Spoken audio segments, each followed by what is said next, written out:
Hello everyone, West Bengal champions একাডেমির আরও একটা ভিডিওতে আপনাদের অনেক অনেক স্বাগতম। আশা করব আপনাদের এসএসসি এসএলএসটি প্রিপারেশন অনেক ভালো চলছে। তো আজকের ক্লাসে আমরা যেটা ডিসকাস করব সেটা হচ্ছে আমাদের অভিজ্ঞতা দার্শনিক ডেভিড হিউম। হিউম সম্পর্কে যে কয়েকটি বিষয় আপনাদের সিলেবাস ওরিয়েন্টেড সেই সকল বিষয়ের দিকেই আজকে ফোকাস করব এবং রয়েছে কিছু রিলেটেড এমসিকিউ। চলুন শুরু করা যাক। তো হিউমের লেখা প্রথমেই কিছু বিখ্যাত গ্রন্থ রেখেছি আপনাদের জন্য, যেমন a treatise of human nature, an enquiry concerning human understanding, an enquiry concerning the principles of morals. তো প্রথম দেখুন 4টে গ্রন্থ, পলিটিক্যাল ডিসকোর্স, এই পর্যন্ত আমাদের কিন্তু সকলেরই জানা এবং রিলেটেড কোশ্চেন সবটাই কিন্তু এই 4টে গ্রন্থ থেকেই আসে যেটুকু আমি দেখেছি। কিন্তু তবুও আপনাদের সুবিধার জন্য বাকি টোটাল 10টা গ্রন্থের নাম এখানে রেখেছি যাতে আপনাদের সুবিধা হয়। তো চেষ্টা করবেন হিউমের লেখা গ্রন্থগুলি অ্যাজ ইট ইজ মনে রাখার, ঠিক আছে? তবে বেসিক কোশ্চেন আপনাদের প্রথম 4টে থেকে এসে থাকে। নেক্সট সরাসরি চলে যাব আমাদের জ্ঞান তত্ত্বের দিকে। তো যে ট্রেন্ডটা চলে আসছে, কিসের ট্রেন্ড?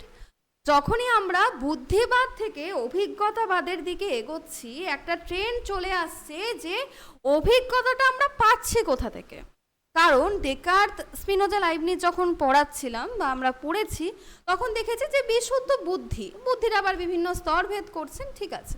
কিন্তু যখন থেকে লকের দর্শনের দিকে আমরা আসলাম তখন থেকে একটা ট্রেন্ড চলছে যে অভিজ্ঞতা কিসের মাধ্যমে আসছে।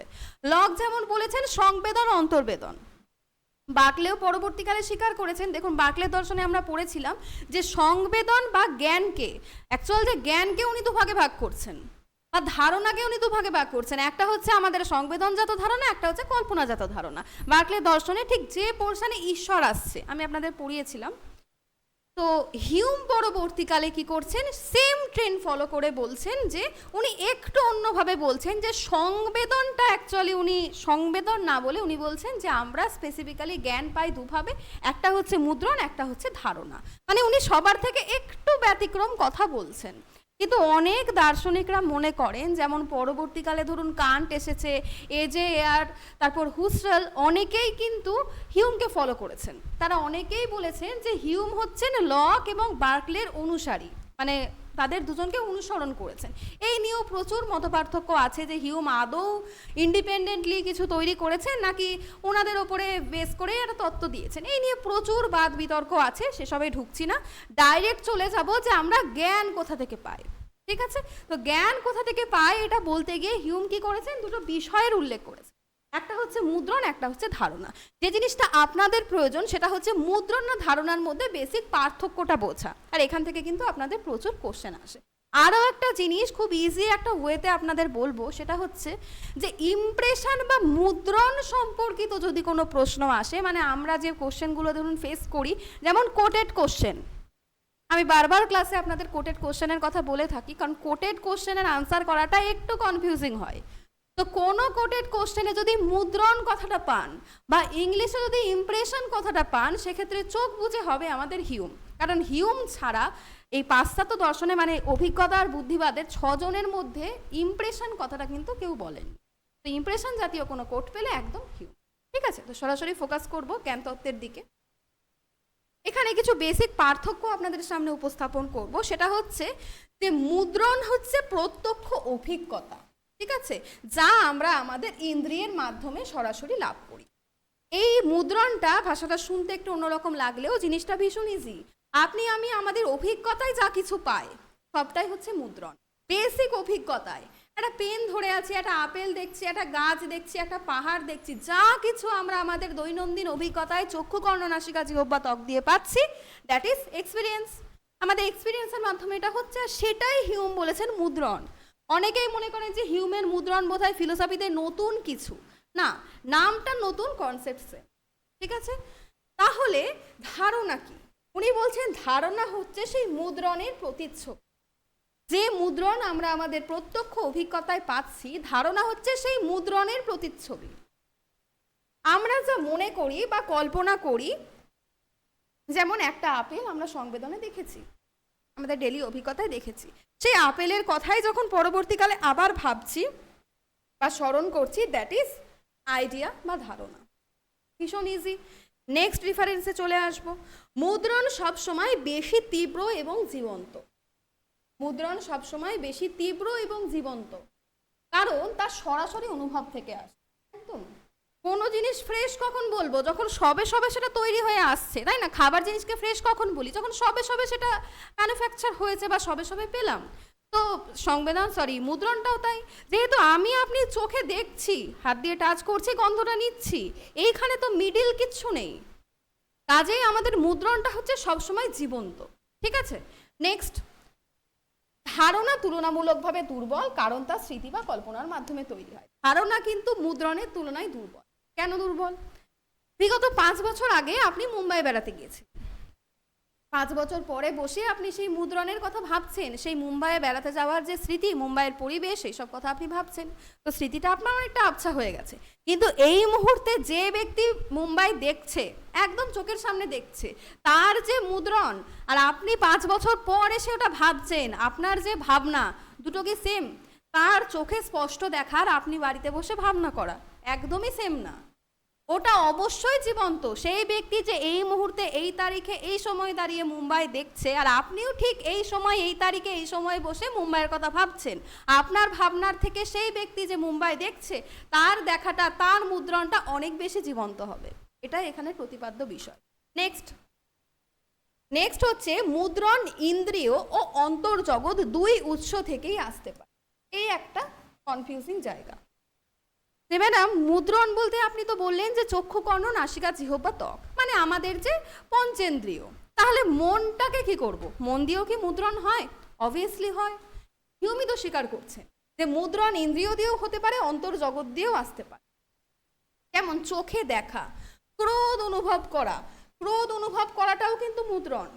একটু ভালো করে বোঝার চেষ্টা করবেন, সাইকোলজিতে আমরা পড়েছিলাম অন্তর্দর্শন কি? আপনার নিজের কোনো মানসিক ক্রিয়া, যে আমি একটু আগে কেন রেগে গেলাম, সেইটা নিয়ে যখন আপনি ভাবতে বসছেন, দ্যাট ইজ ইন্ট্রোস্পেকশন। তো এই জিনিসটাকেও কিন্তু হিউম মুদ্রণের মধ্যে ফেলছেন, যে আমার যে আমি কেন এই যে ক্রোধ অনুভব করা, অনুভবটা তো আপনিই করছেন, এই মুহূর্তে দাঁড়িয়ে করছেন, তো এই মুহূর্তে দাঁড়িয়ে করছেন মানে এটা মুদ্রণ। কাজেই বহির্জগৎ ছাড়াও অন্তর্জগৎটাও আপনার মুদ্রণের মধ্যেই পড়ছে। ঠিক আছে, আর ধারণা সেই সেম ট্রেন্ড ফলো হচ্ছে। ধারণা হচ্ছে দু প্রকার, সরল ধারণা, জটিল ধারণা। আমি এই কারণে আপনাদের বারবার বলি যে অনেকেই যারা ফিলোসফি হয়তো মানে ফিলোসফি থেকে বিলং করেন না, অনেকেই মনে করেন ফিলোসফি বোধহয় ভীষণ জটিল, এক একটা দার্শনিকের এক একটা লেখা পড়তে হয়, তাদের তত্ত্ব মনে রাখতে হয়, ভীষণ কঠিন। অ্যাকচুয়ালি কঠিন না, মানে একটু যদি জিনিসটা ডেপথে বোঝেন তাহলে দেখবেন যে ফিলোসফারদের যে মতগুলো আসছে কোনোটাই কিন্তু আকাশ থেকে হঠাৎ করে নেমে আসছে না, আগের ট্রেন্ডগুলোই কিন্তু পরবর্তীকালে ফলো হচ্ছে। আপনার হিউম বুঝতে গেলে যদি আপনি ডেকার্ট থেকে হিউমে ঝাঁপিয়ে পড়েন তাহলে সমস্যা। আপনি ডেকার্ট পড়লেন, স্পিনোজা পড়লেন, লাইবনিজ পড়লেন, দেন আপনি কোথায় গেলেন? লক পড়লেন, বার্কলে পড়লেন, দেন হিউম পড়লেন। কঠিন না, লক বার্কলেকে জানলে হিউমকে জানতে কোনো সমস্যা নেই, কারণ হিউমের দর্শনে কিন্তু সেই লক আর বার্কলের ট্রেন্ডটাই ফলো হচ্ছে। দেখুন এই জায়গাটাই দেখুন, লকও কিন্তু বলেছেন ধারণা দু প্রকার, সরল ধারণা, জটিল ধারণা। হিউমও সেম কথা বলছেন, তাহলে পার্থক্য তো কিছু নেই, দুটোকে রিলেট করতে পারলে ভীষণ ইজি। তো হিউমও বলছেন ধারণা দু প্রকার, একদম সরল ধারণা মানে কি একটা রং, আর জটিল ধারণা মানে কি কোনো একটা বিভিন্ন রকম মুদ্রণকে সঙ্গবদ্ধ করে আপনি একটা ধারণা ক্রিয়েট করলেন। আপনি প্রথমে সবুজ রংটা এক এবং অনন্য, সেটা হচ্ছে আপনার সরল ধারণা। আর সেই সবুজ রং, সেই বাদামি রং, সেই লাল রং ঘিরে যখন আপনি একটা গাছকে কল্পনা করছেন, দ্যাট ইজ একদম জটিল ধারণা। গেল। নেক্সট, হিউম বলেন সমস্ত ধারণাই মুদ্রণের অনুকরণ। পেলাম গ্রিক দার্শনিক প্লেটোর মতো পেলাম। গ্রিক দার্শনিক প্লেটোকে কি এখানে আপনারা ইমাজিন করতে পারছেন? প্লেটোও তো বলে গেছিলেন অনেকটা এমনই, যে আমাদের বিশেষ বিশেষ বস্তু হচ্ছে সামান্যের অনুকরণ। সেই বুদ্ধিবাদটা একটুখানি, খুব কম পরিমাণে হলেও একটুখানি পাল্টা মেরে জিনিসটা এটা এসেছে একটুখানি। মানে ওরা বলেছিল বুদ্ধিবাদে, এরা বলছে অভিজ্ঞতাবাদে, বলছে কিন্তু সেম কথা। বুদ্ধিবাদে যেটা বলেছিল যে সামান্য থেকে মানে বিশেষ হচ্ছে সামান্যের অনুকরণ, অভিজ্ঞতাবাদীরা তো আর সামান্য বিশেষের মধ্যে যেতে চাইছেন না, ওনারা বলছেন যে ধারণাই হচ্ছে মুদ্রণের অনুকরণ। মুদ্রণ হচ্ছে ওপরে, ধারণা হচ্ছে নিচে, মুদ্রণের জেরক্স কপি হচ্ছে ধারণা। পেলাম প্লেটোর দর্শনকেও এখানে পেলাম। যদি কোনো ধারণার কোনো মুদ্রণ না থাকে তবে তা অর্থহীন হবে। যেমন আপনি কখনো যদি পাইনঅ্যাপেল না খেয়ে থাকেন, তার পক্ষে পাইনঅ্যাপেলের স্বাদের ধারণা করা অসম্ভব।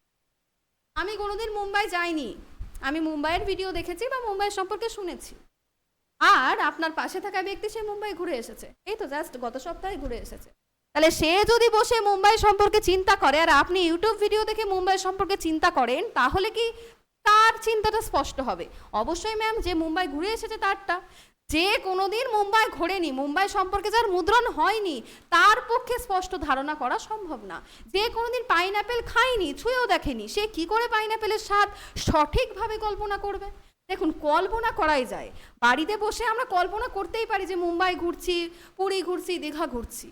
কল্পনা আমার মনের বিষয়, আমি চাইলেই করতে পারি, কিন্তু সেই কল্পনাটা কখনোই অ্যাকিউরেট হবে না। এটাই হচ্ছে বলার বিষয়, যে জিনিসের কোনো সংবেদন আপনার হয়নি, কোনো কালে হয়নি, কোনো দেশে হয়নি, সেই জিনিসের সঠিক মুদ্রণ, সঠিক কল্পনা বা সঠিক ধারণা আপনার সম্ভব। মানে ধারণা হতে গেলে মুদ্রণ দরকার। কোনো জিনিসকে ইমাজিন করতে হলে সেটা আপনার সংবেদনে থাকতে হবে। এটাই হচ্ছে হিউমের বলার বিষয়। মুদ্রণ আসছে সরাসরি অভিজ্ঞতা থেকে, একদম ম্যাম বোঝা গিয়েছে।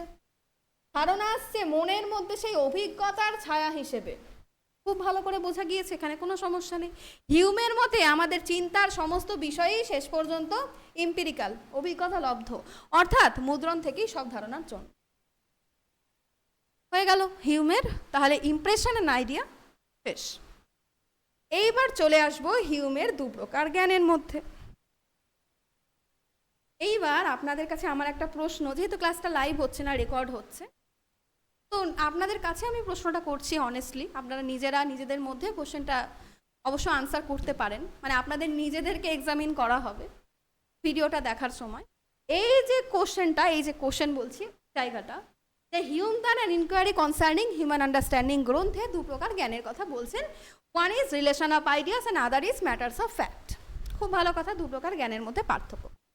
তো যারা ভিডিওটা দেখছেন তাদের কাছে আমার একটা প্রশ্ন, যে এই যে জ্ঞানের দু প্রকার পার্থক্য, হিউমের আগে, খুব ভালো করে শুনবেন, হিউমের আগে কোন দার্শনিকের তত্ত্বে আপনারা পেয়েছেন? আমি একটুখানি সময় দিলাম আপনাদের ভাবার জন্য, যারা ভিডিওটা দেখবেন। এই যে দু প্রকার জ্ঞানের যে পার্থক্যটা, এটা হিউমের আগে কোন দার্শনিকের তত্ত্বে আমরা পেয়েছি? ঠিক আছে, আপনারা পজ করে চাইলে জিনিসটা নিজেদেরকে এক্সামিন করতে পারেন, মানে সেলফ এক্সামিন করতে পারেন যে কতটা আয়ত্তে আসছে জিনিসটা। আনসারটা বলছি লাইবনিজ।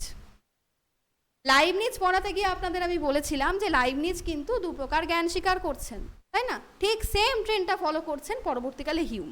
হিউমের পরে আসছে কান্ট, কান্টের ব্যাপারটা পুরোটা আলাদা। আমি বলেছি হিউমের আগে কিন্তু লাইবনিজের দর্শনে আমরা পেয়ে থাকি। চলুন এবার সরাসরি তথ্যে যাই। সেটা হচ্ছে first relation of ideas and second is matters of fact. একটা কথা বারবার বলবো, সেটা হচ্ছে যে আইডিয়া মানে আমরা কিন্তু অভিজ্ঞতায় যখন আমরা আছি, অভিজ্ঞতা বাদে আছি, আমরা একটা ভুল কনসেপশন জানি যে আইডিয়া অভিজ্ঞতা। আমরা মনে করি এটা যে আইডিয়া অভিজ্ঞতা থেকে আসছে, যদিও প্লেটো কিন্তু তা বলেননি, প্লেটোর দর্শনে আইডিয়া আসছিল বুদ্ধি থেকে। যাই হোক, আমি সেখানে ঢুকছি না।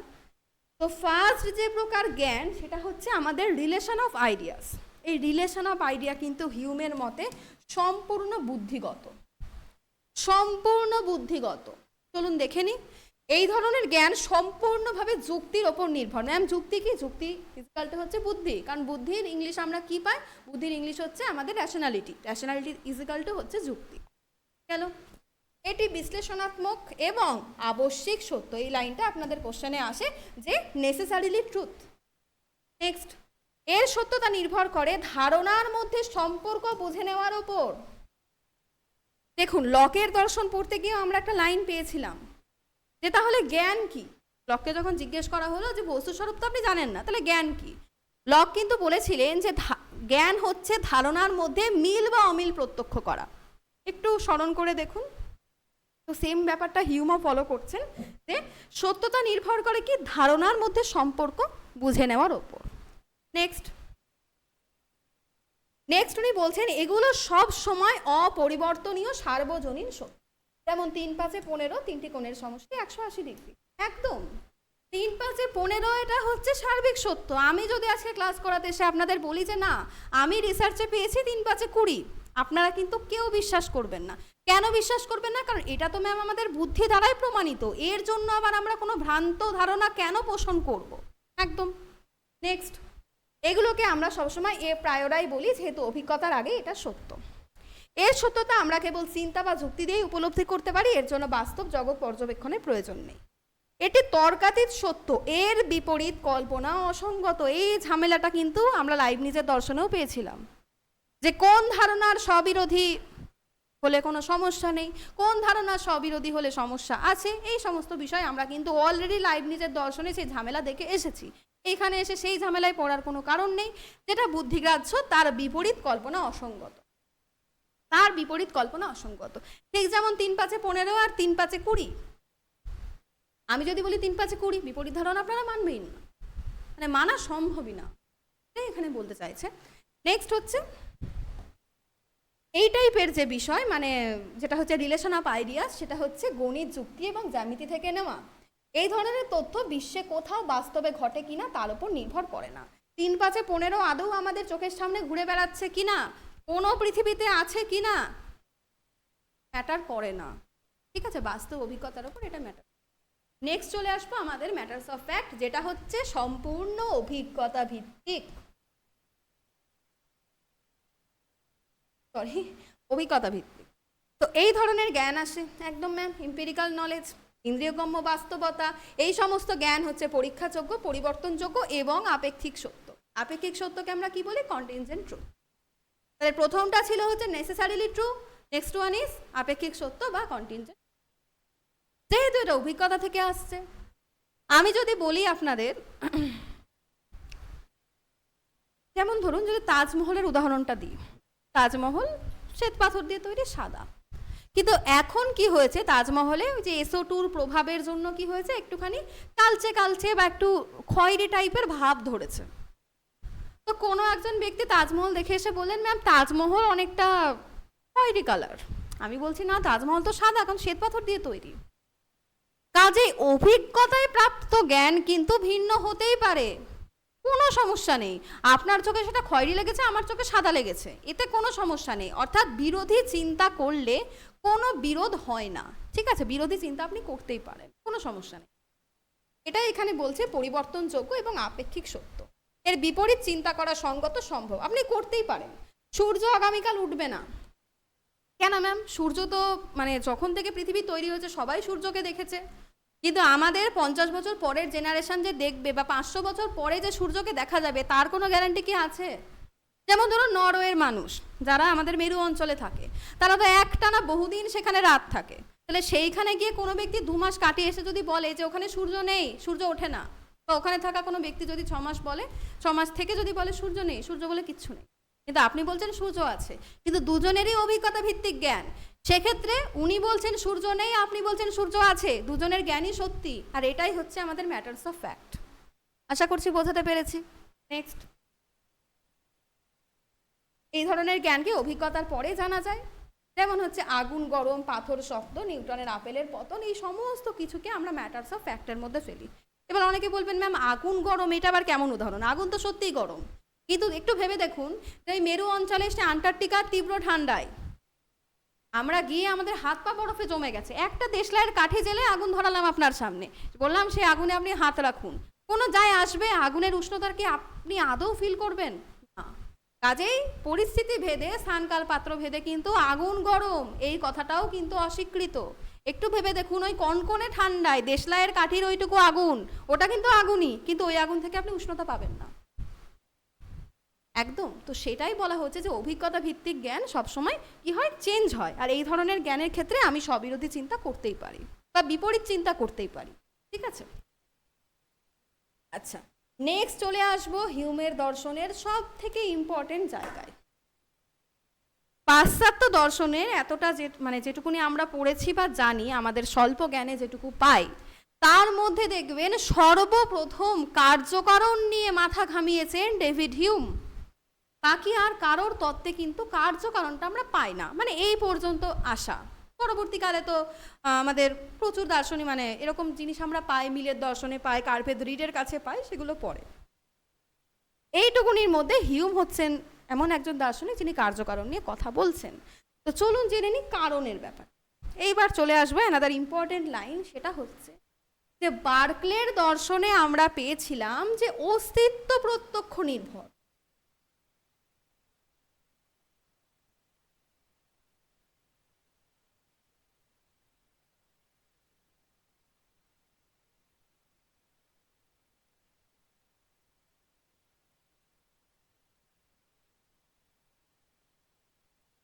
আমরা হিউম থেকে একটুখানি বার্কলের দিকে শিফট করব। বার্কলে বলেছিলেন অস্তিত্ব প্রত্যক্ষ নির্ভর, তার মানে বার্কলের দর্শন অনুসারে কোনো কিছুর অস্তিত্ব থাকতে গেলে বা অস্তিত্বশীল বলতে গেলে তার প্রত্যক্ষ হতে হবে। খুব ভালো। বার্কলে সেই ট্রেন্ডটা ফলো করে পরবর্তীকালে হিউম কি বলছেন? পরবর্তীকালে হিউম বলছেন যে কোনো কিছুর অস্তিত্ব থাকতে গেলে, সেম কোনো কিছুর অস্তিত্ব থাকতে গেলে তার মুদ্রণ থাকতে হবে, তাকে আপনাকে মুদ্রণে জানতে হবে। খুব ইজি একটা জিনিস কিন্তু, এবং খুব মজার। আমি জানি না এই জিনিসটা নিয়ে কখনো কেউ ভেবেছেন কিনা, যদি ভেবে থাকেন তাহলে তো খুব ভালো। বার্কলের দর্শনে বার্কলে যেমন বলে গেছেন যে অস্তিত্ব প্রত্যক্ষ নির্ভর, কোনো কিছুর প্রত্যক্ষ হতে গেলে তাকে কোনো কিছুর অস্তিত্বশীল হতে গেলে তাকে প্রত্যক্ষীভূত হতে হবে, মানে অস্তিত্বশীল হতে গেলে তার প্রত্যক্ষ থাকতে হবে। সেম ট্রেন্ড হিউম ফলো করছে। হিউম বলছেন কোনো কিছুর অস্তিত্ব থাকতে গেলে তাকে মুদ্রণজাত হতে হবে। এই যে একটু আগে আপনাদের যে মুম্বাইয়ের উদাহরণটা দিলাম, যে কোনো কিছু মুম্বাইয়ের যদি চিন্তা আপনি করতে চান, মুম্বাইকে যদি আপনার ধারণায় অস্তিত্বশীল করতে চান, তার মুদ্রণ লাগবে। কোনো না কোনো সময় মুদ্রণের সংবেদন আপনার হতে হবে, কোনো না কোনো সময় ওই সেই মুম্বাই আপনাকে যেতে হবে বা তার সংবেদন আপনার থাকতে হবে। তাই হিউম এই কথাটাই বলছেন যে কোনো কিছু অস্তিত্বশীল হতে হলে তাকে হতে হবে মুদ্রণজাত। গেল। সেখানে আমরা হিউমকে প্রশ্ন করলাম যে ঠিক আছে, কোনো কিছু অস্তিত্বশীল হতে গেলে তার তো মুদ্রণ লাগবে, তাহলে এই যে আমরা সাধারণ মানুষ কারণের কথা বলি, কজ, এই কজের মুদ্রণ কি? দারুণ একটা কোশ্চেন হিউমকে করা হলো যে এই কারণের মুদ্রণ কি। হিউম কোশ্চেনটা পাওয়ার পরে বলছেন যে যাকে আমরা কারণ বলি তার মধ্যে এমন কোনো গুণধর্ম নেই, তার মধ্যে এমন কোনো গুণধর্ম নেই যাকে কারণতা ধারণাটির উৎসমূল বলা যেতে পারে।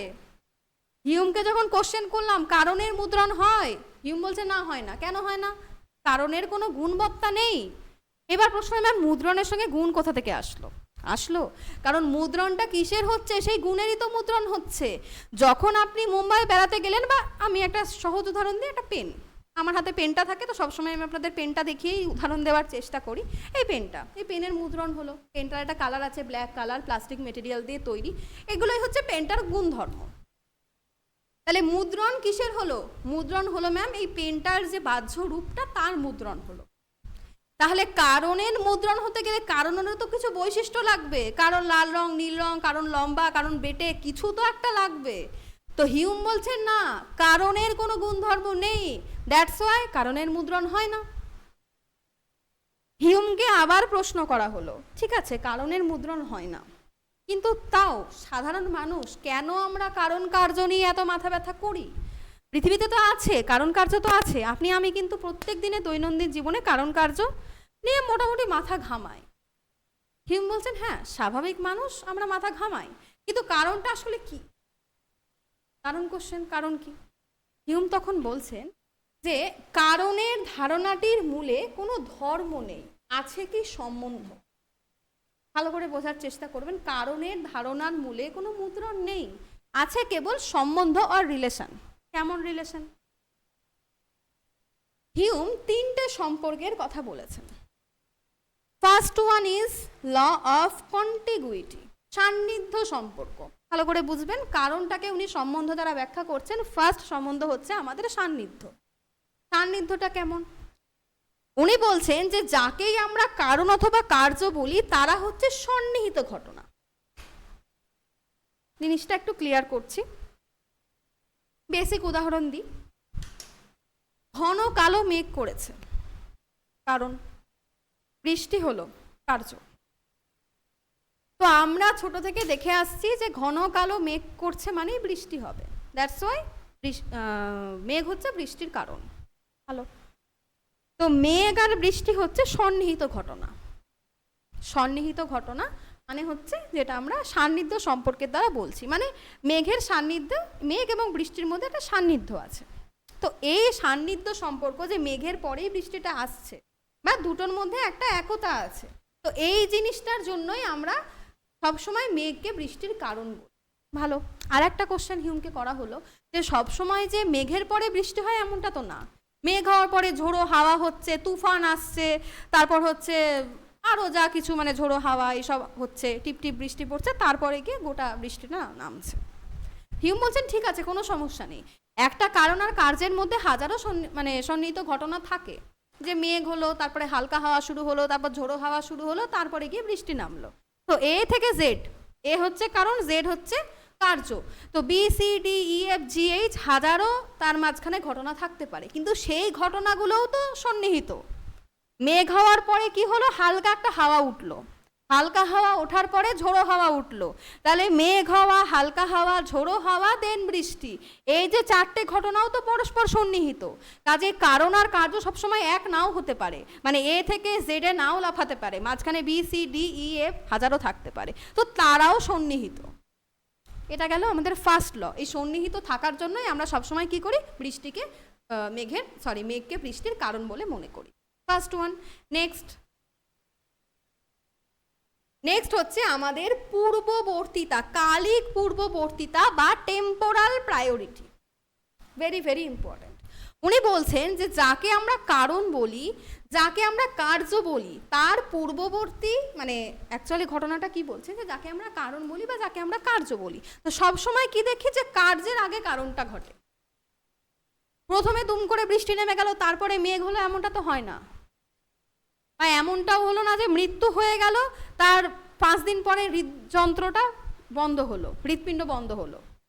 কিছু মানে অনেক রকম, এখন বলবেন ম্যাম অনেক রকম ডিজিজ তো থাকে, ব্রেন ডেথ হয়, এটা হয়, ওটা হয়, সেসব কথা বাদ, একটা ন্যাচারাল মানে সিম্পল উদাহরণ দিয়ে বোঝাচ্ছি যে কার্যের আগেই তো কারণ থাকে, কারণের আগে তো কার্য হচ্ছে না, তো এটাই হচ্ছে কালিক পূর্ববর্তীতা। আমরা সব সময় দেখি যে কারণ কার্যের পূর্ববর্তী, সব সময় সকল ক্ষেত্রেই দেখি যে কার্যের আগে কারণ আছে। তো এটাই হচ্ছে আমাদের টেম্পোরাল প্রায়োরিটি, এটাই হচ্ছে আমাদের টেম্পোরাল প্রায়োরিটি। এইবার চলে আসছি সব থেকে ইম্পর্টেন্ট, সব থেকে মানে গুরুত্বপূর্ণ একটা বিষয়, দ্যাট ইজ নেসেসারি কানেকশন। উনি বলছেন যে এই দুটো কানেকশন, যে দুটো আপনাদের সাথে এই মুহূর্তে ডিসকাস করলাম, সবার শেষে আসে আমাদের অনিবার্য সম্পর্ক। কারণ এবং কার্যকে সন্নিহিত থাকতে রেখে, কার্যের আগে কারণকে থাকতে রেখে আমরা সব সময় মনে করি যে কারণ এবং কার্যের মধ্যে একটা অনিবার্য সম্পর্ক আছে। এইখান থেকেই শুরু হয় কার্যকারণের সব থেকে গুরুত্বপূর্ণ একটা পার্ট। কি অনিবার্য সম্পর্ক? অনিবার্য সম্পর্ক হচ্ছে যে আমরা মনে করি যে কারণ মানে এই কার্যটা আছে মানে কারণ থাকবে, মানে কারণ এবং কার্যের মধ্যে একটা সম্পর্ক আছে, যে মেঘ হলে বৃষ্টি হবেই, এই যে ব্যাপার। তখন হিউমকে জিজ্ঞেস করা হচ্ছে যে তাহলে অনিবার্য সম্পর্কের কথা আপনি বলছেন, এই অনিবার্য সম্পর্কের মুদ্রণ কি? এই অনিবার্য সম্পর্ক থাকার পিছনে মুদ্রণ কি? কারণ আপনি তো বলছেন যা কিছু থাকবে তার মুদ্রণ থাকবে, তাহলে অনিবার্য সম্পর্কের মুদ্রণ। হিউম বলছেন এই যে অনিবার্য সম্পর্ক, সেটা স্বজ্ঞামূলকও না, সেটা বুদ্ধিমূলকও না, সেটা অভিজ্ঞতামূলকও না, সেটা পূর্বত সিদ্ধও না, সেটা পরত সাধ্যও না। তাহলে কার্যকারণের যে সম্পর্ক, সেটাকে আমরা বুদ্ধির মাধ্যমেও জানতে পারি না, সেটাকে অভিজ্ঞতাতেও জানতে পারি না, সেটা সাক্ষাৎ প্রতীতেও জানতে পারি। কার্যকারণের এই ধারণা হচ্ছে সম্পূর্ণ ভিত্তিহীন অসার ধারণা। এই কোশ্চেনটাই আপনাদের আসে যে কার্যকারণ সম্পর্কে অনিবার্য সম্পর্কে কি হিউম স্বীকার করছেন? উনি বলছেন যে এই যে ধারণা, এটা আমরা অভিজ্ঞতাতেও পাই না, বুদ্ধিতেও পাই না, আদার্স কিছু দিয়ে পাই না, দ্যাটস ওয়াই এটা হচ্ছে অসার ভিত্তিহীন। নেক্সট। তো এই গেল হিউমের কারণ কার্যের যে অনিবার্য ধারণা, সেইটাকে খণ্ডন। তাহলে ম্যাম খণ্ডন যখন করলো, তাহলে দিন শেষে উনি প্রতিষ্ঠা কি করলেন? খণ্ডন তো বুঝলাম, জিনিসগুলো উনি মানছেন না, তাহলে মানছেনটা কি? যেটা মানছেন সেই মতবাদের নাম হচ্ছে সতত সংযোগ। হিউমের কার্যকারণ তত্ত্বের নাম হচ্ছে সতত সংযোগ। কি এই সতত সংযোগ? হিউম সরাসরি কিন্তু বলেছেন যে কারণ এবং কার্যের মধ্যে কোনো আবশ্যিক সম্পর্ক নেই, কেননা তার কোনো মুদ্রণ নেই, আর ধারণা মাত্রই মুদ্রণ ভিত্তিক হবে। কাজেই কার্যকারণের মধ্যে আবশ্যিক সম্বন্ধের ধারণাটি হিউমের মতে সম্পূর্ণ ভুল, সম্পূর্ণ ভুল। মুদ্রণ নেই, ধারণাও নেই। তাহলে বলা হচ্ছে যে ঠিক আছে, আপনি যখন বললেন যে মুদ্রণও নেই, ধারণাও নেই, মেনে নিলাম, তাহলে সাধারণ মানুষ, এই যে আমি আপনি, আমরা কেন কারণ কার্যের কথা বলি? আমরা তো প্রত্যেক দিন কারণ কার্য নিয়ে ভাবি, এটা হয়ে গেল তার কারণ এটা, এটা হয়ে গেল তার কারণ এইটা। তাহলে সাধারণ মানুষ আমরা কেন কারণ কার্যকে মানি? হিউম কি বলছেন? হিউম বলছেন যে বাহ্য প্রত্যক্ষে অনিবার্য সম্পর্কের অনুভব না হলেও সদৃশ্য দৃষ্টান্তের পুনরাবৃত্তির ফলে স্বাভাবিক প্রবণতা বশত আমাদের মনে একটা অভ্যাসের সৃষ্টি হয়। এই অভ্যাস কথাটা কিন্তু ভীষণ ইম্পর্টেন্ট হিউমের কার্যকারণ তত্ত্বে। উনি বলছেন যে অনিবার্য সম্পর্কে কোনো ধারণা হয় না। মেঘ হলো, বৃষ্টি হলো, মেঘ যে মানে বৃষ্টি যে মেঘের হাত ধরে এলো, ওই যে হাতটা ধরে আছে, অনিবার্য সম্পর্ক, একসাথে এলো, আমি দেখলাম ম্যাডাম, আমি দেখলাম যে মেঘের পরেই বৃষ্টিটা এলো। না, দেখেননি আপনি, মেঘ দেখেছেন, বৃষ্টি দেখেছেন, কিন্তু মেঘের পরেই যে বৃষ্টি এলো সেই অনিবার্য সম্পর্ক আপনিও দেখেননি, আমিও দেখিনি। কাজেই আমাদের প্রত্যক্ষ না হলেও কি সেই যে অভ্যাস, কি অভ্যাস, যে আমি সেই ছোট থেকে যখন থেকে আমার জ্ঞান হয়েছে মেঘের পরেই বৃষ্টিকে দেখছি। আমার পিতামাতাও তাই দেখেছেন, আমার দাদু ঠাকুরদাও তারাই মানে তারাও সেম দেখেছেন যে মেঘ হলেই বৃষ্টি হয়। তো এইটা আমাদের একটা অভ্যাস হয়ে গেছে, এটা আমাদের একটা অভ্যাস হয়ে গেছে। হিউম সেটাই বলেছেন যে কারণ কার্য নিয়ে সাধারণ মানুষ যা বলে সেটা শুধুমাত্র একটা অভ্যাস, যে অভ্যাসের জন্য আমরা দৃষ্ট ঘটনার সদৃশ্য কোনো ঘটনা দেখলে, মানে মেঘকে দেখলে তার অনুষঙ্গী বৃষ্টিকে প্রত্যাশা করি। আমরা বিশ্বাস করি যে কালো মেঘ যখন হয়েছে তার মানে বৃষ্টিও হবে বা বৃষ্টিও হচ্ছে। এই হলো হিউমের সতত সংযোগ। এই অভ্যাসগত অনুভবের জন্যই আমরা যথার্থ কারণ থেকে যথার্থ কার্যের দিকে ধাবিত হই। কাজে কারণ এবং কার্যের মধ্যে কোনো বিষয়গত সম্বন্ধ নেই। বিষয়গত মানে বস্তুগত কোনো সম্বন্ধ নেই। কারণ মেঘ এবং বৃষ্টিকে দেখলেও তাদের মাঝখানে যে কানেকশানটা, সেই কানেকশানটা আমি বা আপনি কেউ অভিজ্ঞতায় পাই না, তার কোনো মুদ্রণ নেই, অনিবার্য সম্পর্কের কোনো মুদ্রণ নেই। সেই জন্য কারণ এবং কার্যের মধ্যে অবজেক্টিভ রিলেশন বলে কিছু নেই, আছে কেবল সাবজেক্টিভ রিলেশন। কেমন সাবজেক্টিভ রিলেশন? ওই যে অভ্যাস, ওই যে আপনার মানসিক প্রত্যাশা, এটাই।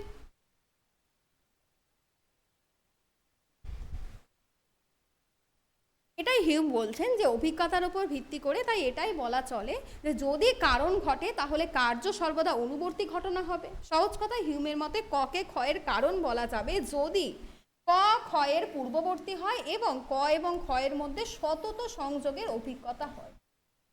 সতত সংযোগ, সব সময় তাদের মধ্যে সংযোগ আছে। অনিবার্য সম্পর্কের ব্যাপারটা কিন্তু হিউম ডাইরেক্টলি স্বীকার করছেন না। ঠিক আছে, এইটাই হচ্ছে হিউমের সতত সংযোগ। কারণ সম্পর্কে ধারণা বলুন, কার্যকারণ তত্ত্ব বলুন, এটাই। নেক্সট অ্যান্ড লাস্ট আমরা চলে আসব হিউমের সংশয়বাদে। এই সংশয়বাদের সূচনা হয়েছে সেই ডেকার্তের সময় থেকে, ডেকার্তের সংশয়বাদ থেকে। কিন্তু দিন শেষে এসে আমরা দেখেছি ডেকার্ত কিন্তু সংশয়বাদী নন, তাই না? ডেকার্তের দর্শন কিন্তু দেখুন, দর্শনের ভিত্তিটা শুরুই হচ্ছে সংশয় দিয়ে। উনি ওনার ফিলোসফি শুরুই করছেন কি দিয়ে? আসুন সংশয় করি। কি সংশয় করি? চারপাশে যা দেখছি তাই সংশয়। আর সংশয় করতে করতে যখন আপনার অস্তিত্বের প্রশ্ন আসবে তখন আপনি কি করবেন? সেই সংশয়কে ঝেড়ে ফেলে দেবেন, কারণ আপনার অস্তিত্বকে আপনি সংশয় করতে পারবেন না। আর এই সংশয় করতে পারবেন না থেকেই আপনার আমার অস্তিত্ব প্রতিষ্ঠা হবে। এটাই হচ্ছে ডেকার্তের দর্শন। কিন্তু হিউমের দর্শনকে কেন সংশয়বাদ বলে? খুব ইম্পর্টেন্ট একটা জায়গা। স্পেকটিসিজম কেন বলি? একটু ভালো করে লক্ষ্য করলে দেখব হিউমের দর্শন কিন্তু অ্যাকচুয়ালি মানে তীব্র অর্থে বা চরম অর্থে সংশয়বাদ নয়। কেন নয় চলুন দেখে নিই। হিউমের সংশয়বাদ সব সময় হচ্ছে আমাদের মিতবাক বা পরিমিত সংশয়বাদ। ঠিক আছে, এবার জিনিসটা ব্যাখ্যা করি। চরম অর্থে সংশয়বাদ মানে কি? এই যে ডেকার্তের যে দর্শনে পড়েছিলাম, সব কিছুকে সংশয় করো, এটা সেই অর্থে চরম অর্থে সংশয়বাদ। কিন্তু হিউম কি বলে শুরু করছেন দেখুন, হিউমের একটু আগে যাচ্ছি, একটু আমি আগের দিকে শিফট করছি লকের দর্শনে। লক কিন্তু দেখুন অভিজ্ঞতায় এসে সব আগে এটা বলছিলেন যে দর্শনের কাজ কি? দর্শনের কাজ হলো যে আমার আপনার জ্ঞানের যে পরিধি সেইটাকে নির্ধারণ করা। চলুন আগে জ্ঞানের পরিধি নির্ধারণ করি, কারণ দর্শন পড়ছি, দার্শনিক হয়েছি মানেই তো আমি সুপারম্যান নই বা অতি মানব নই যে আমি সব কিছুকে জানবো। আমার আপনার জানার কিন্তু একটা পরিধি আছে, আর সেই পরিধিটাকে যদি আপনি বা আমি নিশ্চিত করতে পারি সেক্ষেত্রে আমাদের কিন্তু সমস্যা মিটে যাবে। লক কিন্তু এই সমস্যাটা সলভ করতে ব্রতী হয়েছিলেন যে জ্ঞানের সীমানা নির্ধারণ করি, কত দূর আমাদের জ্ঞান যেতে পারে। তো হিউমও সেটাই বলছেন যে আমাদের বাস্তব জগতে যেটুকু প্রয়োজন আমরা জীবন নির্বাহের জন্য সহজাত বিশ্বাসের প্রতি আস্থা রেখেও জ্ঞান সামর্থ্য সম্পর্কে কিছুটা সংশয় পোষণ করতে পারি। মানে আমি আমার জ্ঞান সামর্থ্য দ্বারা যেটুকু জানতে পারছি, ঠিক আছে, সেই সম্পর্কে ঠিক আছে। কিন্তু যেই আমার জ্ঞানের সীমাটা অতিক্রম হয়ে গেল, সেই অতিক্রম হওয়া থেকে কিন্তু আমাদের সংশয় আসে। একটা সিম্পল উদাহরণ আপনাদের সামনে রাখছি। এটা হলো যে এই মুহূর্তে দাঁড়িয়ে যদি আমি আপনাদের বলি যে 100-র সাথে 100 যোগ করলে কত হয়, ম্যাম 200 হয়। 1000-এর সঙ্গে 3000 যোগ করলে কত হয়, ম্যাম 4000 হয়। এরমভাবে করতে করতে একটা সময় গিয়ে যদি আপনাদের আমি বলি যে 5,13,12,760-এর সঙ্গে 7,05,12,102 আপনারা গুণ করুন, জ্ঞানের সামর্থ্য পার হয়ে গেছে। জ্ঞানের সামর্থ্য তো ওই পর্যন্তই ছিল যদি আমরা গণিতবিদ না হই। আমি কিন্তু একটা এক্সেপশনাল দিচ্ছি যে গণিতবিদ যারা তারা হয়তো করে দিতে পারেন, কিন্তু আপনার আমার মতো সাধারণ মানুষের পক্ষে ওই 12 কোটি অত লক্ষের সঙ্গে 7 কোটি এত লক্ষ এই মুহূর্তে এখানে দাঁড়িয়ে 1 সেকেন্ডের মধ্যে বলে দেওয়া সম্ভব না। আর সম্ভব না যেহেতু তখনই কি করব, মোবাইল ক্যালকুলেটর ইউজ করব, খাতা পেন দিয়ে করব।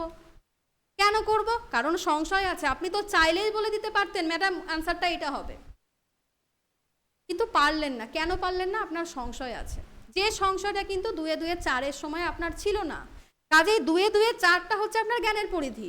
আর জ্ঞানের পরিধিটা যখনই পার হচ্ছে, হিউমের কথাটা বুঝবেন যে জ্ঞানের পরিধি পর্যন্ত যতক্ষণ আপনি আছেন ততক্ষণ কোনো সংশয় নেই। জ্ঞানের পরিধিটা যখনই পার করছেন তখন শুরু হচ্ছে সংশয়। হিউম কিন্তু খুব বাস্তববাদী একটা কথা বলছেন, মানে মানুষকে অন্ধকারে সারাদিন সংশয়ের মধ্যে নিমজ্জিত থাকতে উনি বলছেন না।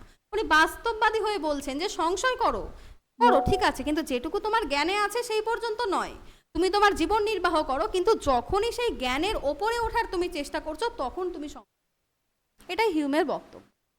এইবার চলে আসবো দুটো বচনের দিকে, ঠিক আছে। হিউম দু প্রকার জ্ঞানের কথা বলেছিলেন, একটা হচ্ছে নলেজ অ্যাবাউট রিলেশনস, একটা হচ্ছে ম্যাটার্স অফ ফ্যাক্ট, ঠিক আছে। এইবার বলি যে যেটা হচ্ছে আমাদের নলেজ অ্যাবাউট আইডিয়াস, যেটা বুদ্ধিগ্রাহ্য। হিউম বলছেন বুদ্ধিগ্রাহ্য জ্ঞানের ক্ষেত্রে কোনো সংশয় আসে না।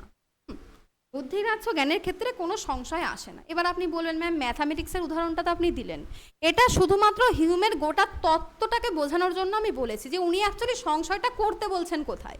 আপনার জ্ঞান সামর্থ্যের থেকে ঊর্ধ্বে গেলে উনি জ্ঞান সংশয় করতে বলছেন। কিন্তু যখনই জ্ঞানের দিকে চলে এলাম, দুটো প্রকারের জ্ঞান, প্রথম প্রকার হচ্ছে বুদ্ধিগ্রাহ্য, দ্বিতীয়টা হচ্ছে অভিজ্ঞতাগ্রাহ্য। উনি সরাসরি বলছেন যে বুদ্ধিগ্রাহ্য জ্ঞানকে সংশয় করা যায় না, সংশয় করা যায় অভিজ্ঞতাগ্রাহ্য জ্ঞানকে। একটু শিফট করুন, ক্লাসের প্রথমে আপনাদের যে উদাহরণটা আমি দিলাম তাজমহলের, যে তাজমহল আমি দেখে এসেছি, আমি জানি, ইতিহাসে পড়েছি তাজমহল সাদা। যে ব্যক্তি কিছুদিন আগে দেখে এলেন উনি দেখছেন তাজমহলে ওই SO2 দূষণের ফলে তাজমহলের রং হয়ে গেছে একটু খয়েরি টাইপের। উনি বলছেন তাজমহলের গোটা রংটাই তো কেমন লালচে লালচে টাইপের লাগছিল, লালচে টাইপের লাগছিল। তাহলে তখন কিন্তু সংশয় হচ্ছে যে কে সত্যি বলছে, ও বলছে নাকি আমি বলছি, স্বভাবতই। তো হিউম বলছেন যে বুদ্ধিগ্রাহ্য জ্ঞানের ক্ষেত্রে, মানে ফার্স্ট টাইপ অফ নলেজ যেটা হচ্ছে আমাদের কি জানো রিলেশন অফ আইডিয়া, সেটার ক্ষেত্রে কোনো সংশয় আছে। কিসের ক্ষেত্রে? ম্যাটার্স অফ ফ্যাক্টের ক্ষেত্রে। এই হলো হিউমের সংশয়বাদ। যতটুকু আপনার বুদ্ধি যেতে পারে ইটস ওকে, কোনো সংশয় নেই, কিন্তু বুদ্ধির ওপরে যখনই উঠছেন তখনই আসছে সংশয়। এটাকে বোঝানোর জন্যই আমি ওই 12 কোটি ওই উদাহরণটা আপনাদের সামনে প্রতিপন্ন করলাম, ঠিক আছে। যতক্ষণ আপনার বুদ্ধির সেই সীমা পর্যন্ত আছে কোনো সমস্যা নেই, সংশয় করতে হবে না। কিন্তু যখনই বুদ্ধি থেকে দেখুন উঠছি আমরা, যখন এই 12 কোটির গুণ চলে আসছে তখনই মনে কনফিউশন, আদৌ ঠিক বলছি তো, সংশয়। নিজের রিয়েল লাইফে আপনি জিনিসটা বিচার করে দেখুন, যেটা আমাদের জানা বিষয়, যেটা বুদ্ধি দ্বারা আমরা জানি, কোনো সংশয় নেই, আমি সব সময় সেক্ষেত্রে আত্মবিশ্বাসী। কিন্তু যখনই আমার সেই বুদ্ধির ওপরে কোশ্চেন চলে যাচ্ছে তখনই মনে সংশয়। এটাই হিউমের সংশয়। আচ্ছা, আর একটা জিনিস আপনাদের সিলেবাসে রয়েছে দেখলাম, সেটা হচ্ছে ঈশ্বর। এবার হিউম কি বলুন তো, তখনকার যুগে যে যারা খ্রিস্টান ধর্মাবলম্বী ছিলেন, যারা পাদ্রী ছিলেন, তাদের সঙ্গে খুব একটা বিরোধে উনি জড়াতে চাননি। এর আগের যারা দার্শনিকরা ছিলেন, ওই অ্যানসেলেম বলুন, অ্যাকুইনাস বলুন, তারা কিন্তু সেই সময় খ্রিস্টান ধর্মের বিরুদ্ধে বা পক্ষে অনেক রকম যুক্তিতে ওরা জড়িয়েছিলেন, কিন্তু হিউম সেটা চাননি। হিউম বলেছেন ঠিক আছে, ঈশ্বর আছে বা নেই আমি তার মধ্যে যেতে চাইছি না, আমার বলার বিষয় সেটা না। ঈশ্বর থাকলেও ঈশ্বরের কি গুণ আছে এইটা জানাটা হয়ে যায় অসম্ভব। কেন অসম্ভব ম্যাম? কারণ দেখুন, হিউম কিন্তু বলেছিলেন যে আমাদের কোনো কিছু অস্তিত্বশীল বলতে হলে তার মুদ্রণ লাগবে, কিন্তু ঈশ্বর যে কারোর কল্যাণ করছেন, ঈশ্বর কারোর অকল্যাণ করছেন, ঈশ্বর অসীম কি ঈশ্বর সসীম, আমরা তো কিছু দেখতেই পাচ্ছি না, তার মুদ্রণই হচ্ছে না। ঠিক এই কারণে হিউম বলেছেন যে ঈশ্বর অস্তিত্বশীল নাকি অনস্তিত্বশীল এইটা নিয়ে আমি মাথা ঘামাচ্ছি না। ঈশ্বর অস্তিত্বশীল হলেও তার গুণ সম্পর্কে বা তার সত্তা সম্পর্কে কোনো বৈশিষ্ট্য আমি দিতে পারবো না। এটাই হিউমের ঈশ্বর তত্ত্ব। এই তত্ত্বের ভিত্তিতে দেখবেন হিউমের ঈশ্বর তত্ত্ব থেকে খুব একটা মানে ডিপ কোনো স্টাডি নেই। কেন নেই? কারণ হিউমকে ডাইরেক্টলি আমরা নিরীশ্বরবাদীও বলতে পারবো না, সর্বেশ্বরবাদীও বলতে পারবো না, একেশ্বরবাদীও বলতে পারবো না, মানে মনিসিস্টও বলতে পারবো না, প্যান্থিসিস্টও বলতে পারবো না। ঠিক আছে, মানে উনি ঈশ্বর তত্ত্ব নিয়ে খুব একটা মাথা ঘামান। উনি সরাসরি বলছেন যে ঈশ্বরের অস্তিত্ব মানে থাকলেও তার গুণ আমরা জানি না, আমাদের পক্ষে মুদ্রণ হয় না, তাই আমি এটা নিয়ে খুব একটা কথা বলছি না। এই হচ্ছে হিউমের ঈশ্বর তত্ত্ব। তাহলে গোটা হিউমের তত্ত্বটা আপনাদের সামনে তুলে ধরলাম এই মুহূর্তে। আশা করছি আপনাদের ক্লিয়ার হয়েছে। তাও যদি কোনো জায়গায় কোনো সমস্যা থাকে, যেহেতু এটা রেকর্ডেড ভিডিও, যদি কোনো জায়গায় সমস্যা থাকে সেক্ষেত্রে কমেন্ট সেকশানে জানাতে পারেন বা আমাকে পার্সোনালি মেসেজ করতে পারেন বা কল করতে পারেন। ঠিক আছে, চলুন এবার কিছু কোশ্চেন দেখব।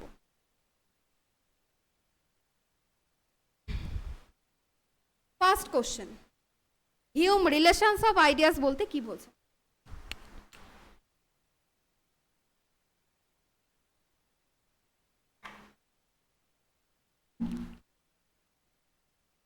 রিলেশন অফ আইডিয়াস, একদম রিলেশন অফ আইডিয়াস আমাদের যৌতিক সম্পর্ক। সেম কোশ্চেন যদি আপনাদের কাছে করতাম, হিউম ম্যাটার্স অফ ফ্যাক্ট বলতে কি বোঝেন? একদম ma'am, option A is the correct answer. Matters of fact মানেই হচ্ছে অভিজ্ঞতা। নেক্সট, নিচের কোনটি ম্যাটার্স অফ ফ্যাক্টের বৈশিষ্ট্য? নিচের কোনটি ম্যাটার্স অফ ফ্যাক্টের বৈশিষ্ট্য? একদম option C is the correct answer, অভিজ্ঞতার ওপর নির্ভর। নেক্সট,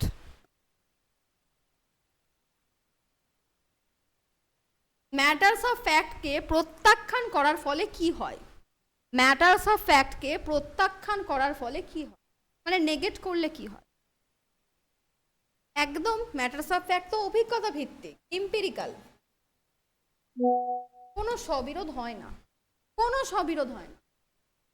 মানে তাজমহল লালচে, তাজমহল সাদা, না, কোনো স্ববিরোধিতা নেই। সেম কোশ্চেন যদি আপনাদের কাছে করতাম যে রিলেশন অফ আইডিয়াসকে প্রত্যাখ্যান করলে কি হয়? একদম ma'am option D is the correct answer, সম্পূর্ণ স্ববিরোধী হয়ে পড়ে। 3 × 5 = 15, ম্যাম ক্লাসে এসে বললেন 3 × 5 = 20, না মানা যাবে না, কারণ 3 × 5 = 15 হচ্ছে বুদ্ধিগ্রাহ্য এবং এ প্রায়োরাই। কেন মানবো? ম্যাডাম যদি এসে বলেনও মানবো না। গেল, নেক্সট কোশ্চেন। হিউমের মতে কারণ প্রভাব সম্পর্ক কোথা থেকে উদ্ভূত হয়? কারণ প্রভাব বলতে অ্যাকচুয়ালি কারণ কার্য, হ্যাঁ, প্রভাব মানে তো হচ্ছে এফেক্ট, কার্য। একদম option B is the correct answer, অভ্যাস থেকে। অভ্যাস থেকে, আমাদের দৈনন্দিন অভ্যাস, এই যে অভ্যাস ছোট থেকে দেখে আসছি, বৃষ্টি মানে মেঘ হলেই বৃষ্টি হচ্ছে, অভ্যাস। নেক্সট,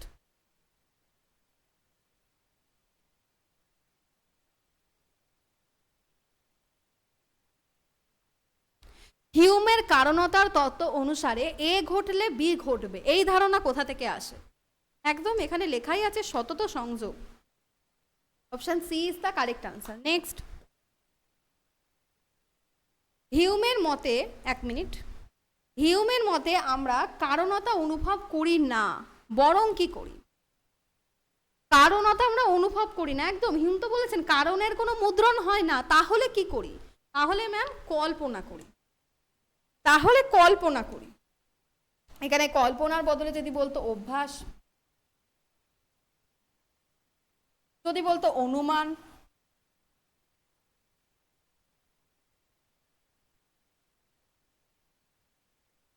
নেক্সট, হিউম কোনটি বলেন না? খুব ইম্পর্টেন্ট একটা কোশ্চেন, হিউম কোনটা বলেন না?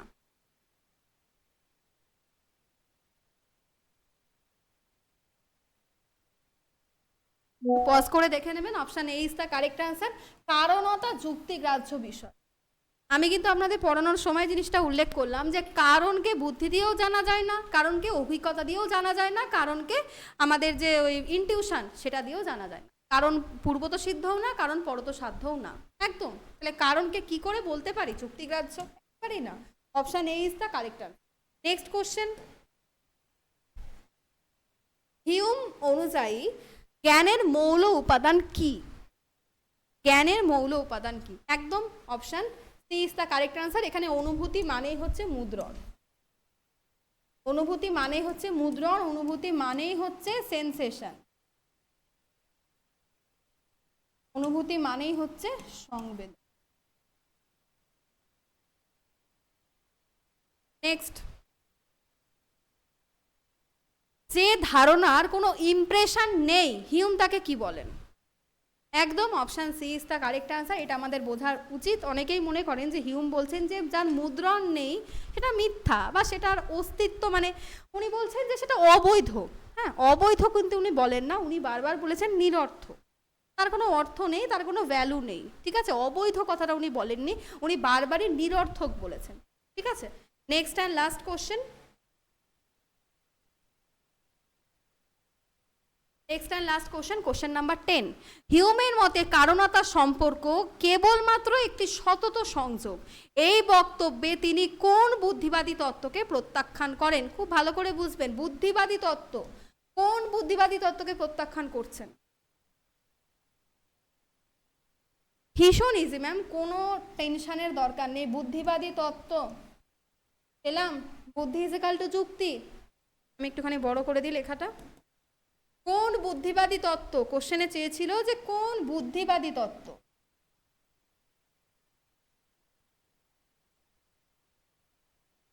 একদম কনফিউশনের জায়গা নেই, মানেই হচ্ছে যুক্তি, রেশনালিটি। কারণতা একটি যুক্তিসঙ্গত অনিবার্য সম্পর্ক। যাদের অনিবার্য সম্পর্ক মনে থাকবে না তারা বুদ্ধির সঙ্গে যুক্তিকে রিলেট করে দিন, ভেরি ভেরি ইজি। বুদ্ধির সঙ্গে যুক্তিকে কানেক্ট করুন, কোনো সমস্যা নেই। দেখুন আনসার পেয়ে গেছি। বুদ্ধিবাদীদের মত চেয়েছে, যুক্তিসঙ্গত মত। তো এই গেল আপনাদের এন্টায়ার ডেভিড হিউমের একটা ক্লাস। 10টা কোশ্চেন ক্লিয়ার করলাম, যদিও আমাদের মকের কোশ্চেন আপনাদের দিয়ে দিই, সেখানে প্রচুর কোশ্চেন থাকে সলভ করার। আসলে তত্ত্বটা ক্লিয়ার করার জন্য খুব বেশি কোশ্চেন রাখা সম্ভব না একটা ক্লাসে। তো আজকের ক্লাসটা এই পর্যন্ত। যদি কারোর কোনো সমস্যা থাকে সেক্ষেত্রে অবশ্যই জানাবেন। Thank you.